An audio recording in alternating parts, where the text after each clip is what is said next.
is BYOT. Bring your own tacos. Dick swinging.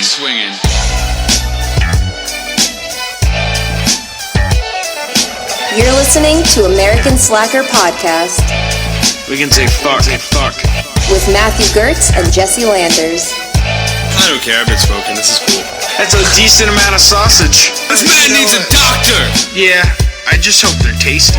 What's up with these clowns, man? Cut the lights and went through people's pockets. Don't you point that at each other. Let them smoke a little.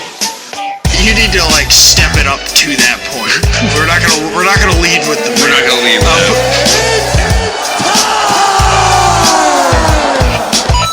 And one of the projects that I worked on early in my career was I went to Peru and was filming a series of lines that are drawn in the sand in the desert of Peru.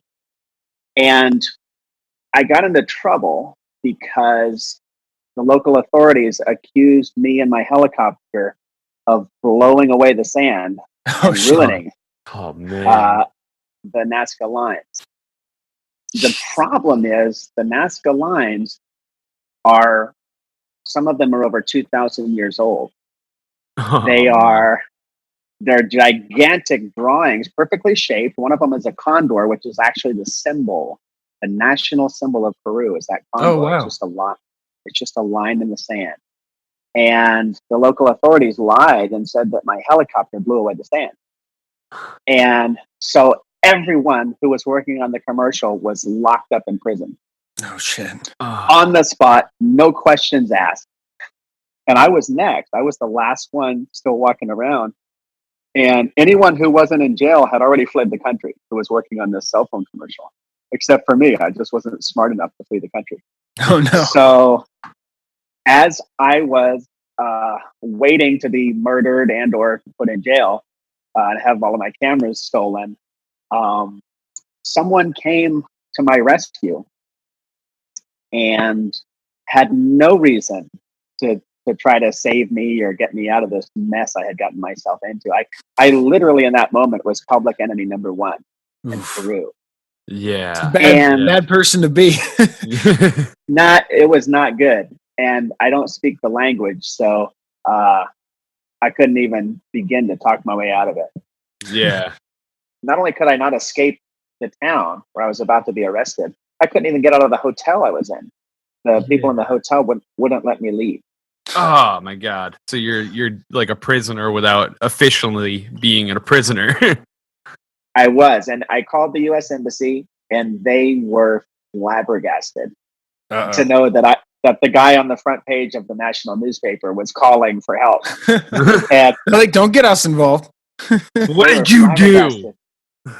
They said, I'll never forget it. The lady at the embassy said, "Do you have any idea how much trouble you're in?" So we went through it and talked about it, and she told me how much trouble I was in. And I said, "Oh, okay, well, how can you guys help me?" And she said, "We can't do anything for you. All we can do is document whatever they do to you." Oh my God. That's great. It's not very, not looking very good if that's the outcome. We're going to sit back, watch, and write down some facts about what they do to you. Oh man, I was so scared and depressed. And as the walls were closing in, a stranger who's a dignitary in Peru came to my rescue and got me out of harm's way, took care of every problem that I had created, and all of the authorities, even the hotel bill wasn't a problem once this dignitary got involved. And she had no reason to do that. I mean, she really had every reason to let me rot in prison. But she rescued me. And I think if there's one thing that people will learn from the book, it's how many times I get myself into trouble by just being dumb. And how many times I'm sort of saved and helped and protected in a way I don't deserve. And I think that's why my friend suggested that we call the book Help from Above. Perfect title. Perfect title. I definitely get that theme with you. You definitely feel like you have a guardian with some of the events, especially just in this first book alone. You know, and with the network of friends you've surrounded yourself with. Yeah. Well, it's good to finally start to tell some of those stories, because for 23 years I never told anyone, and the story I just told you, my closest friends and family have never heard.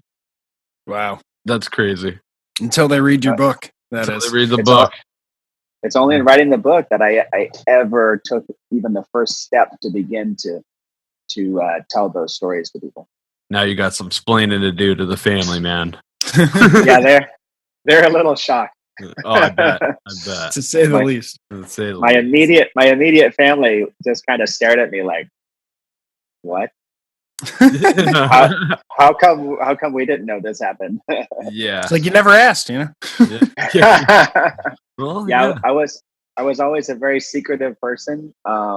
Ever since my career began working in television, I never talked to anyone about what I do at work, and so writing the books for me has been a tremendous sort of crazy culture shock of learning how to, begin to just tell the story of what I've been doing.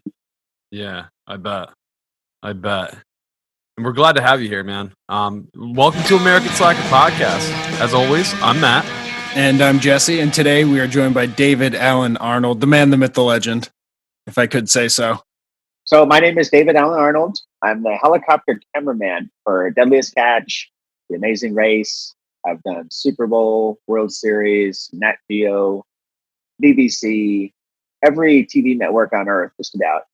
Wow. And I worked in secret for 23 years. People, even my next door neighbors, never had a clue of what I do at work. And now, as you'll find out in book 2, now I've had a reason to go public and to start to tell my story. And book 1 was fantastic. Both Matt and I had the chance to pick it up and give it a read. We're texting each other all week, back and forth, pumped about like what we had just read and sharing it with each other. And now we actually get the chance to talk to the author, which is cool. Yeah. It's great to talk to you, man. And it's a book that takes you on such a journey. I mean, it goes all over the place. I mean, it's an autobiography that just brings you from like deep in your personal life to these stories of this crazy job that you have, man. It's wild. Some of these stories about your job alone, and then the contrasts about your everyday life. Like, it's a really cool blend, and I really appreciated that. I think just humanizing yourself in the book and really diving into like the moments that you really probably had to think twice about putting in the book. Oh well, God bless you guys. I am a huge fan of your show. Thank you. as you know, I don't watch network news. I don't watch CNN. Sorry, CNN. I'm not interested. The news of the world I pretty much get from your show. And I love how with this amazing bed of music, you guys are always telling a story of like a guy who's naked in a tree with a chainsaw. And you always explain those stories in a way that makes sense to him. Because you try and justify it, get in their head. Yeah, we got to figure out. He's like, of course I'm going to climb that tree with my chainsaw and with no clothes on because I got to do this thing. Yeah, and I love how you tell those stories, and that kind of makes me comfortable because I always in my own life I do crazy things too that make sense to no one else except me. So yeah, who doesn't? I love listening to those stories on your show. Thank you. I feel like that's what it is to be human. Like people will say you're weird, but you just got to make that decision because it's the one that you feel is right, even if it is getting naked in a tree. God bless you guys, because CNN, if they covered that story, they would just say, "And a man was found in a tree with no clothes and a chainsaw." But you guys always go the extra step to go, "No, let's back up a little bit. Let's figure out how he got up there. Let's dive into that man. We need to see the larger picture here." Yeah. Yeah, I mean, I'm sure you've seen a lot of crazy things in your time behind the camera. Oh, okay. Honestly, every day at work, and on my job is a once in a lifetime experience. It's maybe that's why I never told people what I do at work, because it just wouldn't make sense to them. I mean, I've flown over one, two. I think I've flown over 4 presidents. Oh wow! Wow! And by the way, you're not allowed to fly over the president. Oh really? Oh yeah, you need clearance for that. Exclusive, right? Huh? Yeah, the felt up by the Secret Service real good. We had a few interesting moments. The president has for people who don't know this, the president has a 30-mile ring that goes over his head. Wherever he walks, wherever he drives, it is a 30-mile no-fly zone. Nothing flies in that circle. And I have been in that circle more than once. Oh, geez. And usually I have a Secret Service agent on board the aircraft with a gun, and his job, we're just making a TV show, so we're not really doing anything wrong, but his job is to take his gun out and kill us all if we do anything that might harm the president. Wow. Which means taking himself down too. Yeah. Yeah, well, that's he's hopping in the pilot seat. Part of the job, man. Yeah, I guess so. I mean, that's talk about a serious job. That's their job. They're human shields, and that's just a typical day at the office. For just a typical day. Like you make it sound so casual. Yeah. You must have some nerves of steel, though, too. Yeah, man. Feels like. Or maybe I'm just not that smart. You chalk it up to that, but I think you're smarter than you give yourself credit for. Yeah, I think that's the mask to the courage right there. You like to say that, but you just got balls of steel, man. Well, I definitely will say this. Writing book 1, I really had to not only learn how to explain what I do, but also accept a little bit and talk about the reasons for some of what I do. I had a journalist one day who called and he said, "Hey, Dave, I want to go fly with you on W's Catch and take pictures of you doing the show." And I said, "Okay, well, we're going to have to take you to the Coast Guard and we're going to put you in a helicopter upside down underwater and you can practice getting out of the doors." And he goes, "What?" And I started to explain to him the number of times that people have been killed in that environment. And he said, "Oh, I don't think I want to go." And now we're just sitting on the phone and it's this awkward silence. And he goes, "Why do you do it?" And I thought about it, and I'm very clear on why I do it. Because I am smart enough to know that a lot of my colleagues have died since my career began doing what I do. And I'm very clear about why I do it, because I accept that we're all going to die. Yeah. That's not a question. What's a bigger question, and I think a question that people don't often face or think about, is, am I really living? And so tomorrow, if something bad happens to me, don't feel bad for me, because I have been living. Yeah. Yeah. Yeah. Exactly. And you're doing what you want to do. And I mean, it all goes into that story that you like outlined in the book, you know, from your earliest moment as a child with the floating in the crib. You know, like, it's just like, I think you're doing exactly what you need to do for your personality, you know? And a lot of people don't get that chance. I'm really curious about that floating in the crib thing. I honestly don't know what happened when I was a teeny tiny little toddler, and I had this experience of floating out of my crib and going out a window. And if it wasn't for writing this book, I never would have told a soul that happened. But I am kind of curious. It's very personal. It's a very personal memory for sure. Yeah. Yeah, and the symbolism of it for who you are is just too crazy, man. Well, it's interesting. I've had a lot of what you could call magical experiences in my life, a lot of times I have witnesses. So most of the stories in the book involve other people who experienced, whether it was a message from someone who has died, who sent me a message after their death, or if it was, getting out of a dangerous situation that I shouldn't have survived. Yeah. I've had a very sort of blessed life, and has always been an element of magic. Yeah. And so I hope that people can read some of those stories, like when my mom passed away, and not only did I get a message from her after her death, but another person was there and saw and heard and felt the message. Yeah, that like gave me like goosebumps reading that part, because it was just like I could, there's no explanation for no logical explanation for it, if you will, and I'm just kind of amazing. Well, I do like to talk in the book about how thick I am, and so I'm also skeptical. So I'm not the first person that's going to believe if a ghost is in the room. In fact, I'm the last person that will believe it. So so when it happened to me, I thought, well, how do I disprove this? How do I prove that my mom isn't here because she died, months ago?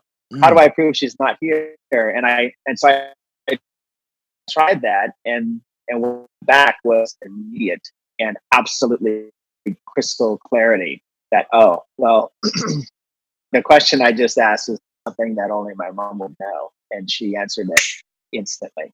And so I hope that when people see some of those stories, that it will connect in their own life, so that if they've lost someone, they might have a little bit of peace to think, oh, okay, well, maybe my mom isn't just gone.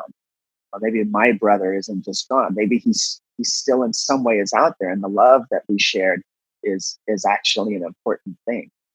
And it maybe would, if people, are more open to recognizing signs and stuff like that they might not have before, after. I think so. I definitely do not tell people what to think about that stuff. I steer completely clear of religion and beliefs. I'll let them just sort of feel the story of what happened with my mom, or what happened with my friend who was killed in a helicopter crash. Just let them see minute by minute what happened, kind of like watching a movie, and then they can decide for themselves. Does it mean anything? Does it give them some hope or peace for someone that they may have lost? And whatever that is a-okay. I'm not gonna tell them what they should think about it or what it means. And it came across very well, I have to say. Yeah. Thank you very much. The way that how you described it right there is exactly what I had taken away from it. It's sort of like, it's left up as a sort of mystery in a way. Yeah, good. And that's my wish. People who are religious tend to have very strict beliefs about what happens when you die, things like that. And I don't want to step on their toes. I don't want to make them feel uncomfortable. I just, hopefully, if it helps them to have a little comfort to know of someone else who died, who maybe is in some way still around, then great. That's good for them. It was very well written, I have to say. And what exactly, or when, I guess, did you decide that you were going to write this first book? Was there something that sort of sparked it off, or was it, kind of leading up to it over the 2 decades that you've been working? Well, it's a book of untold stories, and for 23 years, I traveled the world and flew over the biggest TV shows and some movies, and I would have taken all of those stories to my grave. I never told a soul. Would have been a shame. Yeah, man. I guess maybe so. Yeah, I think you're probably right. Because I do think it helps kids today to hear the story of my adventures and my mistakes, and to maybe have a little glimmer of hope to say, oh, okay, well, Dave's kind of a knucklehead. So if he can fly over the Super Bowl, then maybe I could have a job like that. Right. And so I what happened to me was, at a school bus stop in a little town where I live in the mountains above LA, there was some illegal activity. And so I walked over to the guys who were doing bad stuff at the school bus stop. They were grown-ups. And I asked them what they were doing. And they said, we can't tell you, it's a secret. So picture a motorcycle gang telling you that. And they're now suddenly, there's 50 and 60 of them at the school bus stop every day. Huh. And imagine a guy, scariest looking guys that you would ever want to meet, telling you that whatever their business is a secret. Well, that wasn't good enough for me. I wasn't okay with that and never accepted it. And so I started fighting with them because I made it basically abundantly clear, you guys can do your illegal stuff wherever, be my guest, but you can't do it here. This kids gather here every day, and I'm not going to allow that. And basically that started me down a path to going to war with organized crime. And in the process of doing that, I wrote a book about it. And someone read the book and said, "Oh, that's okay, but I think you have to write another book first." They said, "You have to write a book about who you are and what you do for a living." So I've done that. So that's book one. That's where Help from Above came from. Okay. But you originally wanted to start with book two, really? That book was written first. So I wrote the book about the school bus stop first. Wow. And I was told to go back and write another book. So I did, because I always, one thing you learn from my books is I always take advice. And so kind of like you guys, you have all this awesome music in your show. Someone told you to put music in your show. Yeah. And now you have like one of the best podcasts in the world. Thank you. Well, thank you. Yeah, I mean, I've always kind of, for as long as I can remember, been on that track with advice too. Is people are generally trying to help save you the time it took for them to learn that lesson. Yeah, knowledge is flowing everywhere, man. Just fucking tap into it. Yeah, and that's actually a painful choice. Let's be honest. It's I have so many stories in my books where someone brings me an idea like that. And I think about it and I go, oh, crap. I don't want to do that. All right, fine, I'll do it. Yep. But I know what you said, which is they love me and they want me to have greater success than I know how to do. So they're telling me what that is. And because I'm open to that, I find that even with average intelligence, I can achieve great things. And that really is the story of my career is people around me helping me to do better and look better and be better. That's great. It's great to have support like that too. Yes. Yeah. If you're open to it, I find that a lot of people don't take advice and they suffer. People are telling them what to do, how to get out of it, how to, in my case, if it's writing a book, okay, that's a lot of work. So someone's telling me to go off and do 2 years of work. And in my case, tell stories that I've never told. I'm going so far out of my comfort zone. Yeah. And it's a painful thing. It sucks. But because I took it as an act of love, when they told me to go write another book, I embraced it and I did the work, and it did suck. But now I have a book that for the first time in 23 years tells people what I do for a living. Yeah, it's like the harder road is usually the more successful one. The harder road could easily have been the title of my book. Yeah, right. And I'm either that or No Plans. You could do a no plans. With like you're absolutely up on a beach. You're right about that. My life is definitely a story of the harder way and no plans.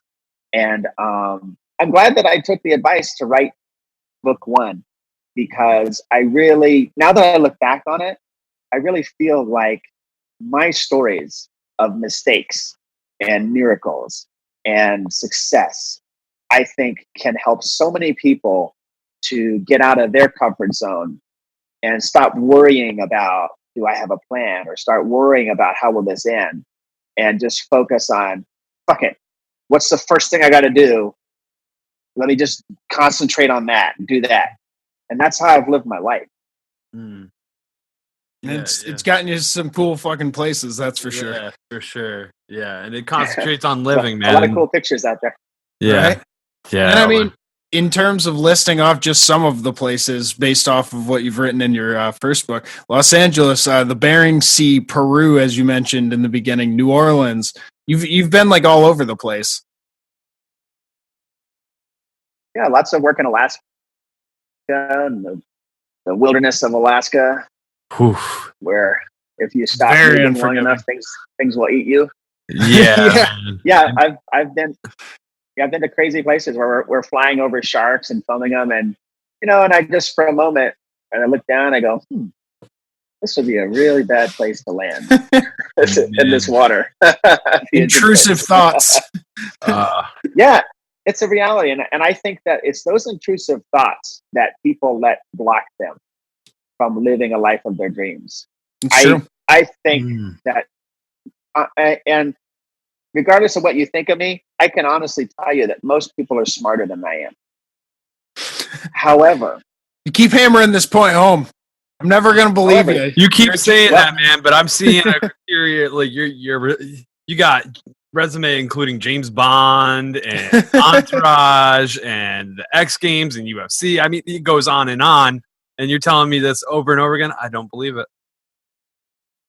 Well, let me give you an example. When I watched the movie The Sixth Sense, I didn't know that there was a dead guy in the movie. People asked me later about the movie, and they were all excited. Oh, this is the best movie. It's such a cool story. I go, I thought it was boring. I don't know what you're talking about. They go, what's boring? What do you mean? And then they said this or that, and I go, what? They go, the dead guy. You don't know about the dead guy in the movie. And I go, he's dead? Well, here's the problem. It was hinted at in the movie, so everyone got, except me. No one said that he was dead. So I watched the whole movie, and I went home. I left the theater, and I didn't know there was a dead guy in the movie. And so that's a good example of how I can walk into a room with 200 people. I'm the only one that won't get the obvious thing that everyone else picks up on.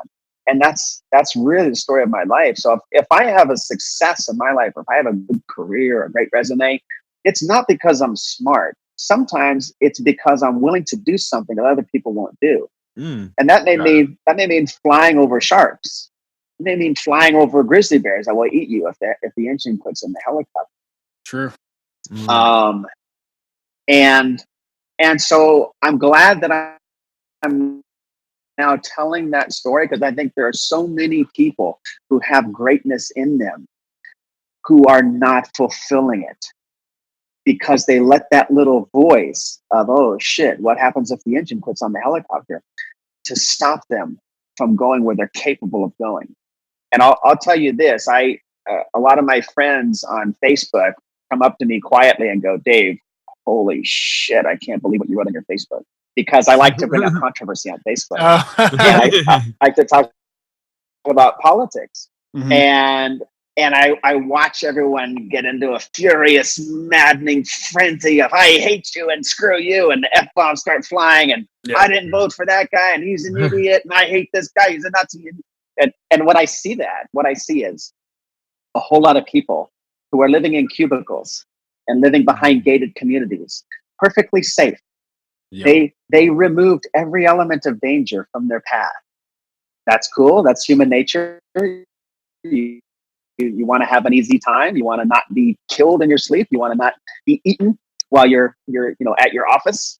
And in a backwards kind of way, without realizing it, they actually stifled a very big part of their human spirit, which yearns for adventure and a meaningful quest.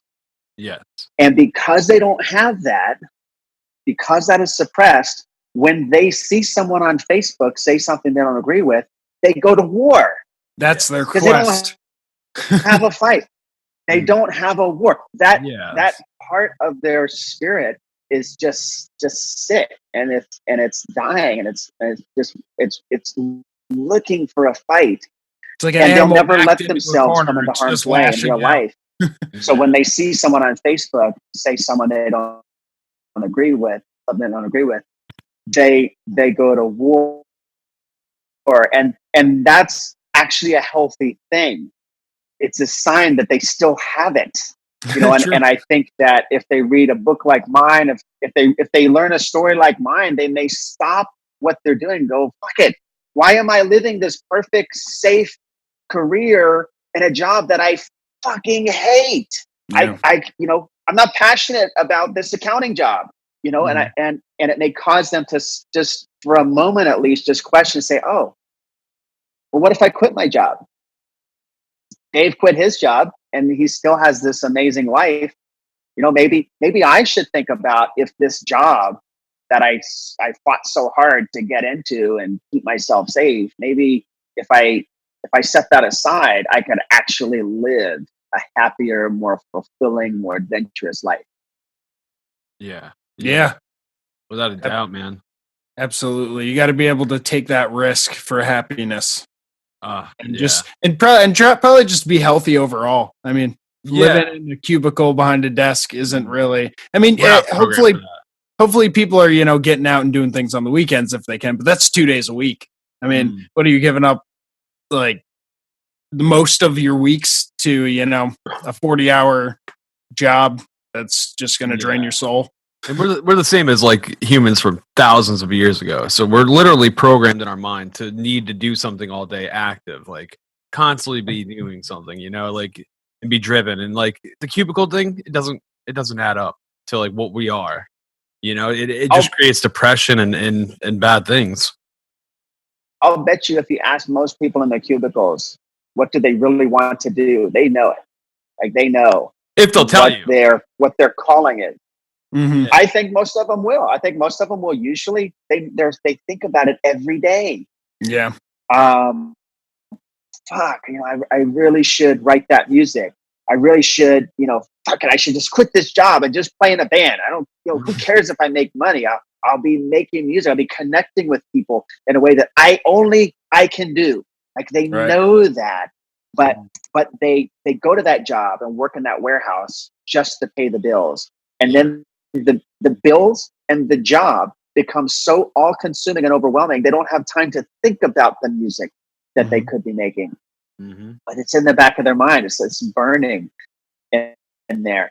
And most people I find never follow that voice that says, fuck paychecks, just go do what makes you happy, because even your family and your kids will be happier and healthier if you're really living your life. True. You're not just stuck in that grind, doing your daily routine that takes up all of your time and energy. I mean, look at you guys. How did you start your podcast? How did you know you wanted to do that? Well, I was going to say, a voice probably is really behind this too. And I mean, it was really Jesse's idea. Jesse had said, we have a lot of fun talking bullshit all the time. We should fucking make a podcast. And I was like, nah, man, come on. What are we going to talk about? And he's like, I have a feeling people would find us interesting in the stories that we talk about on Xbox Live or over the phone. Like, we're just hanging out and smoking a blunt. Yeah, it just came from like us having our normal conversations and spawned from there, kind of. Yeah, and I'm gonna say it's been so fucking rewarding, and it's something I look forward to like all the time. Like we're always working on the show, and the people we've met in the process of doing this have been very supportive, been very helpful, very encouraging. I've never heard anyone be like, "Oh, fuck you," Yeah, we haven't had one hater yet. Honestly, we've been active for a year and a half. Over a year and a half probably now, but like it's amazing. And here we are, we're talking to you, and I mean, it's like we get to meet people like you, and it's craziness, man. I mean, how else would we be talking to you right now? I mean, we're kids from, I'm in New York. Granted, he's in California near you, so maybe you would run into each other at a store, but how would he know you're fucking who you are? Yeah, right. In-depth conversations about this book that you've created about your life. Like, it's just... Well, I'd see the hat and I'd recognize him. Yeah. You're that guy. I wait a minute. I heard Jesse doesn't like to wait in line at the store. Oh, no. I mean, if I don't have to, why the hell? You could be the guy that's telling him fuck you. You could be that guy. Yeah, like fuck you. That'd be weird if that guy turned into one of our listeners one See, day. this is how parallels work, man. Different universe. That happened. Yeah, right.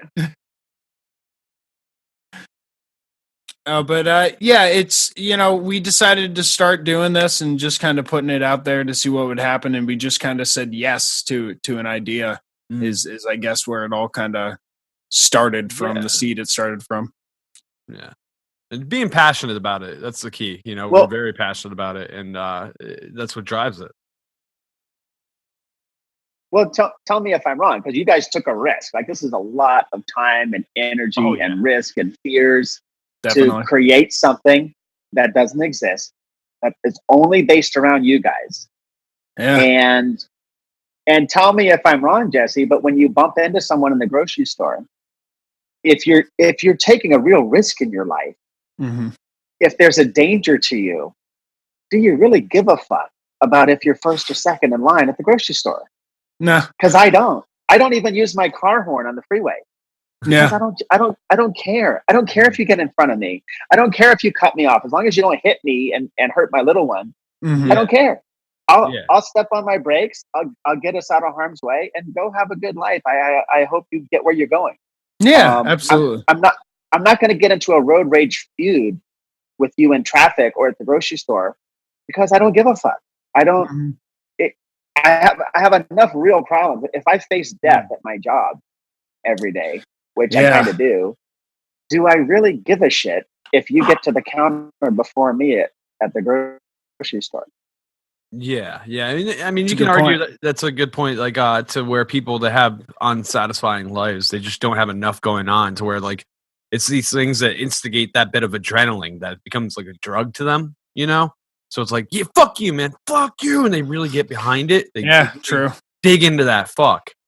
To start something. They're like, I hope he fucking says something bad. Yeah, right. They're just wishing for a chance to get an adrenaline they're rush. They're getting a good feeling from that. That's why they're doing that. They're not just doing that because they're like, it's bad. They're doing it because they're like getting something. It's craziness. It's anger fed by dopamine. And they don't get it anywhere else. They don't get that adrenaline of, being a creator. Like, I find that creating anywhere else.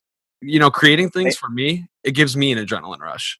Like, I love producing content. We put on fucking Eye of the Tiger before a live stream. Oh my god, yeah, we literally do. It's not even like getting a joke. Pumped up. Yeah, that maybe Kenny Loggins. Yes, Danger Zone. Yeah. Yeah, so there it's almost like you're exercising a muscle that a lot of people think about doing. With whatever gifts they have, they think about doing it, and they never do it, and they get stuck doing something else, and so. Not only are they unhappy and unfulfilled, but they're definitely looking for a fight. I mean, that's why changing lanes in California is so dangerous, because so many people aren't really living to their full potential. So you cutting them off in traffic is an act of war. Yeah. Now I'm sure stuck in California traffic isn't your favorite place to be. But where is your favorite place that you've been? I'm interested to know because you've been to a lot of different places around the globe.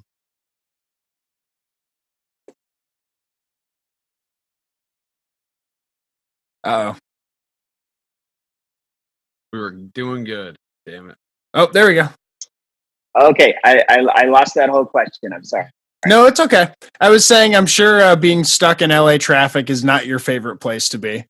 But you've been to a lot of really cool places. So I was wondering, like, where was the favorite place that you've traveled to? My favorite place that I've traveled to is my house. I've been all around the world, and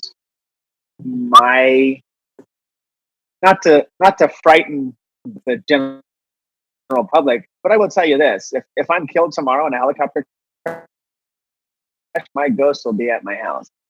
I'm so happy there. It's such a magical part of who I am, that I just love spending every second I can at home. People always tell me, where do you go for vacation or where do you want to go? I've never been on a vacation. If I'm not working and I come home, I just want to take my little one and go to my house in the mountains, because that for me is my happy place. There's no other place I'd rather be. And I've heard you describe I'm glad people get to see. I heard you describe it. Glad people it get sounds to see that beautiful. book one. Learn a little bit about Skyforce. It's magical. And when I bought my house there, I wasn't looking for a house. It just sort of came to me. Yeah, it was given to me in a way, in an unexpected way. And so now here I am, living on top of a mountain overlooking the city of Los Angeles.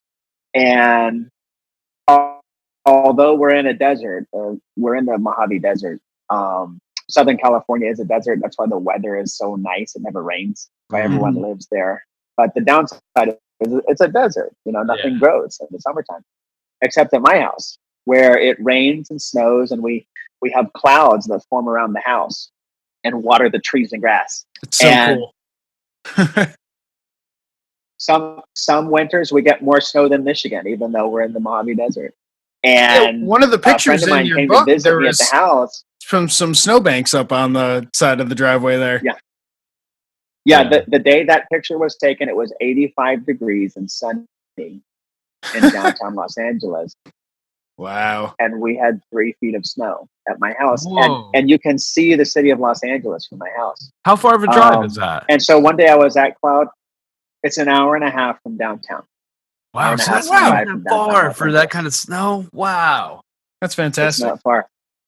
And a friend of mine came to visit me, and he said something that took my breath away. And he said, "You described this place to me word for word 10 years ago." I said, "What are you talking about? I didn't even know that a place like this existed." And he goes, "No, 10 years ago, you told me where you wanted to be, and you described it to the inch." And I thought about it, and then I remembered that he and I were down in the city where it's all graffiti and razor wire, traffic and road rage, car pollution, and we were just,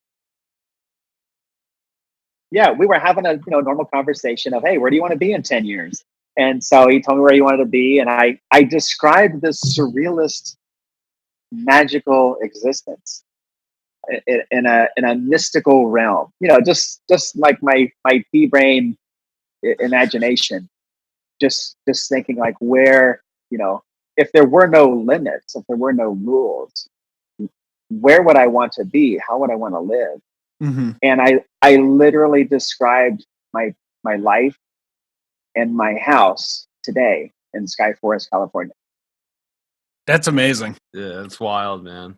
And just how the house came to you, like how you found it, like you described this in the book, that you just stumbled across it online, and you almost didn't get it. The whole scheme with the real estate agent was really sketchy too.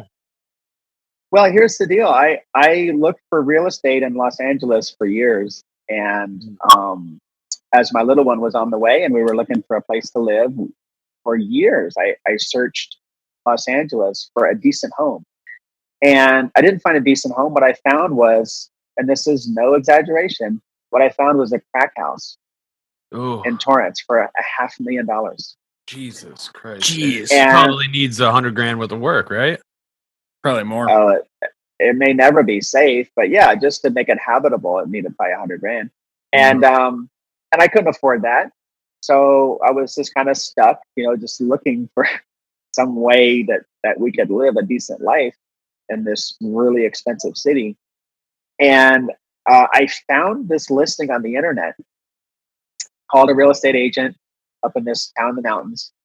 And I told him about it, and he laughed at me on the phone. And he goes, "What, did you find this on the internet?" And I did find it on the internet. I go, "Okay, fine." I go, "You just show me some houses you want me to see up in the mountains and whatever." Mm-hmm. I got to his office the next day, and he had this weird look on his face, and he goes, "You know what?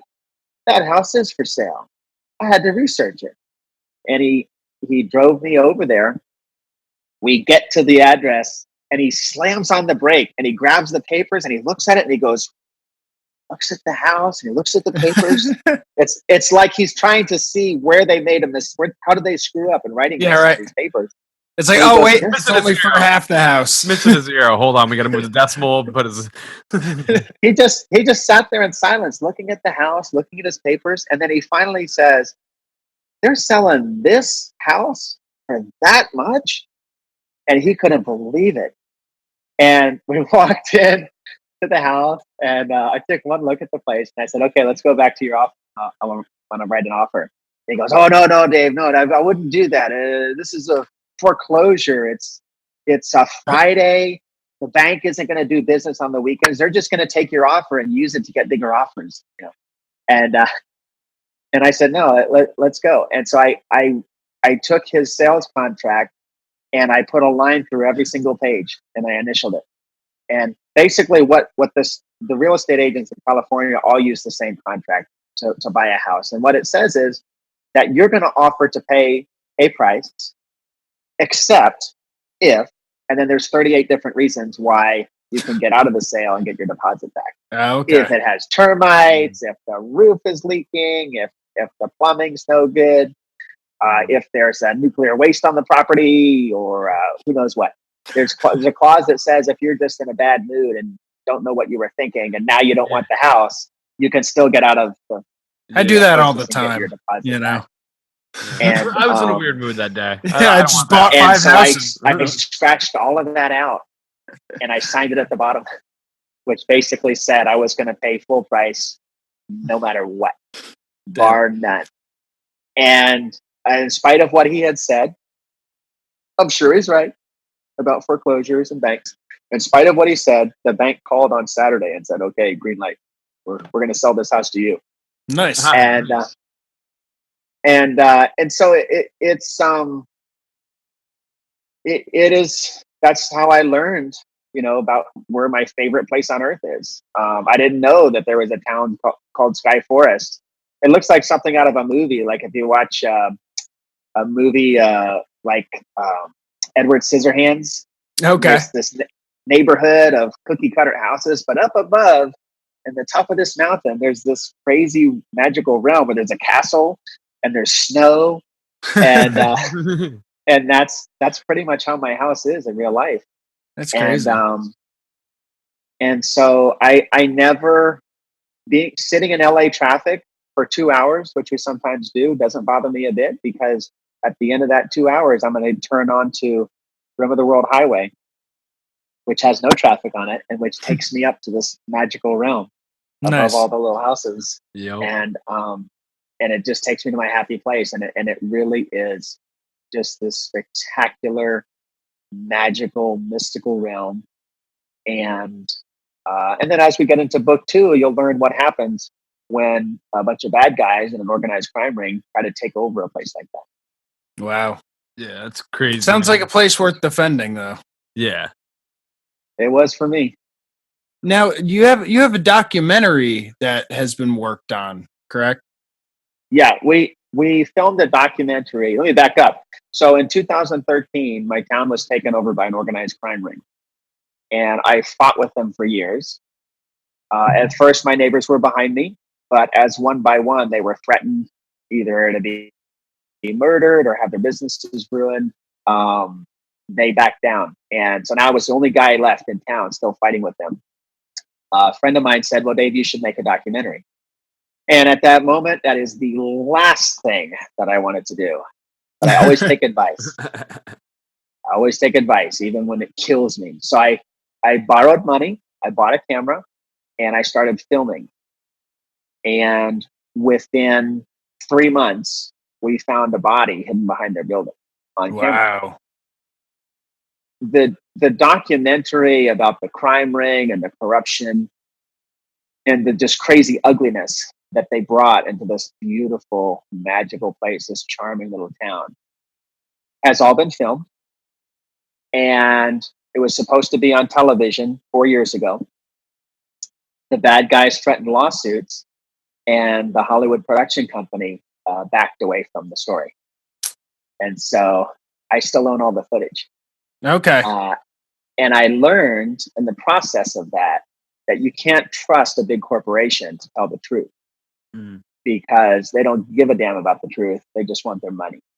And if someone threatens their money, which is what a lawsuit is, they will back off of it quicker than you can think of what's happening. And so I said, okay, fine, I'll do this myself. So I wrote the books, and I am self-publishing. And, people say you can't fight City Hall, and, you'd be nuts to take on organized crime. But I will tell you this, if you have the balls to tell the truth and to stand up and to document what they're doing, which in this case was at a school bus stop in my town, and you can self-publish a book on Amazon, and enough people get together, read the story, share it, talk about it, it can become impossible for the bad guys to touch you, because they will know that if anything happens to me, too many people will know what happened and why. And who was at fault. Yeah, exactly. So, you painted too clear of a picture.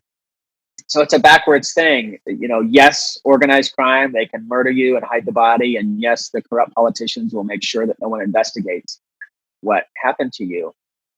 But it's a backwards sort of thing. It's like, if you stand your ground and you fight them publicly, you can very quickly become well known enough that they're afraid to touch you. And so that's what I'm going for, is for enough people to read my books and share the story and talk about it, so that when push comes to shove, when the second book comes out and I name names of who did what at the school bus stop, me and my family will be protected by so many people getting involved. Yeah, and that's super important. I know you say that you can be thick-headed and rush into things, but remember, your safety is also important too, along with the safety of your town. Well, that's the only safety I have, really, is just the idea of sharing the story, telling the truth about it, and getting enough good people involved so that you can't just murder me and hide my body. Get away with it. Yeah. Too many people will go, hey, wait a minute, what happened to Dave Arnold? And we'll try our best to keep sharing so that definitely does not happen. We want you around for a long time. Yeah, man. Thank you so much. Well, that's where I'm at. I mean, that's what I'm doing. That's where this series of books is headed. So now it's not just helicopter stories. Yeah. It's exciting. All of it. I've got to say, I never saw it coming. The way you bring that in from the book, you're just like, wow, this is a crazy autobiography. And just like, then all of a sudden you're just like, holy shit. Now I'm counting down the days till Labor Day when book 2 drops. God bless you. Thank you so much. Yeah, I'm going to need a lot of help to get the word out, because I don't have a media company behind me. No, none of the media companies. I talked to all the news networks, had hours of meetings, with big TV networks. None of them have the balls to tell this story.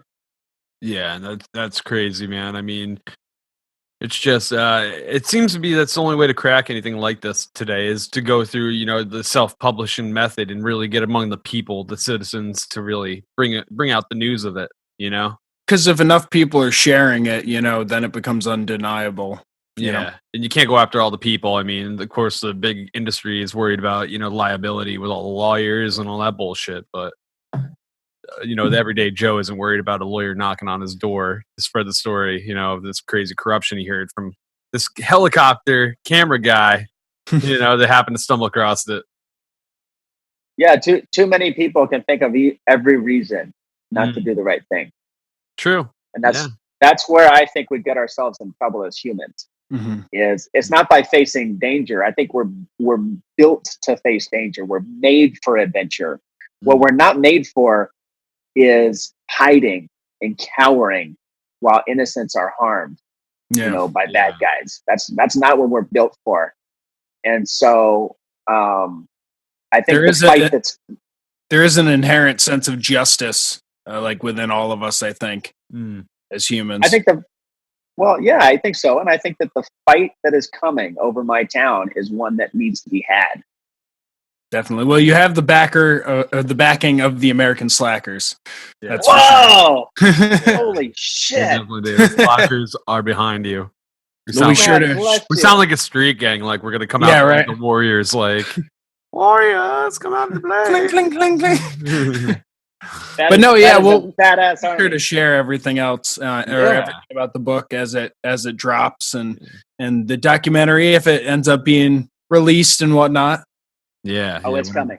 Whenever Cool. that comes It's coming. out. I have so many times in my life where I can't tell you how I'm going to get there or how it's going to be done, but this is one of those times where I can tell you with absolute certainty it's coming.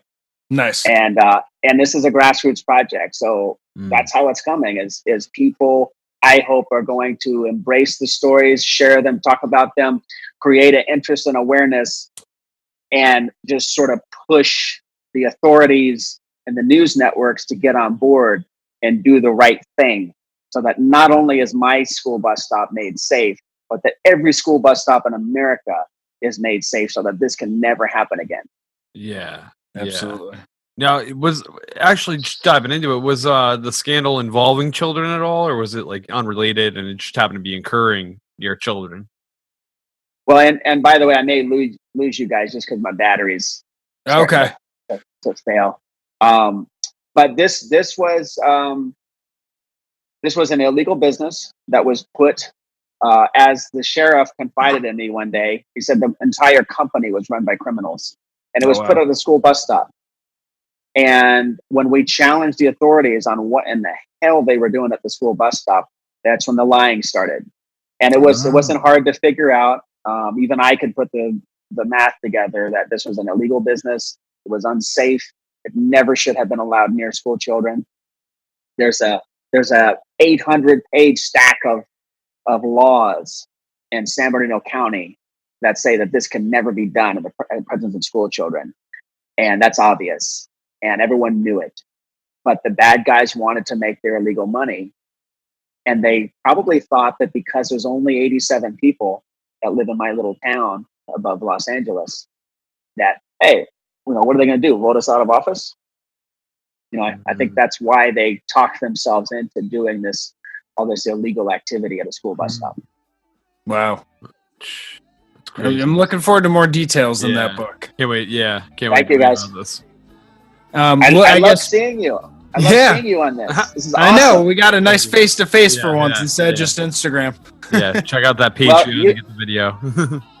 Because I watch your Instagram live videos. I love watching you guys, and it's so cool to be on with you and talking. I can't believe it's so awesome. This was fantastic. But I know your battery is getting a little low. Did you want to throw out some of your plugs and your book names, social media, that kind of stuff? Thank you very much. The book is Help From Above. It's on Amazon. If you search for those words, Help From Above, you will find it'll be the first or second listing. You can look up my website, davidalanarnold.com, and that's ALAN. I'm on Instagram. I'm on Twitter, Facebook. Just started Pinterest. I'm on YouTube. You search for my name, David Alan Arnold, ALAN. You'll find me, and you can start to see some pictures and video and stories of the stuff that's in the book. Awesome. Doing some crafts on Pinterest? What are you doing over there?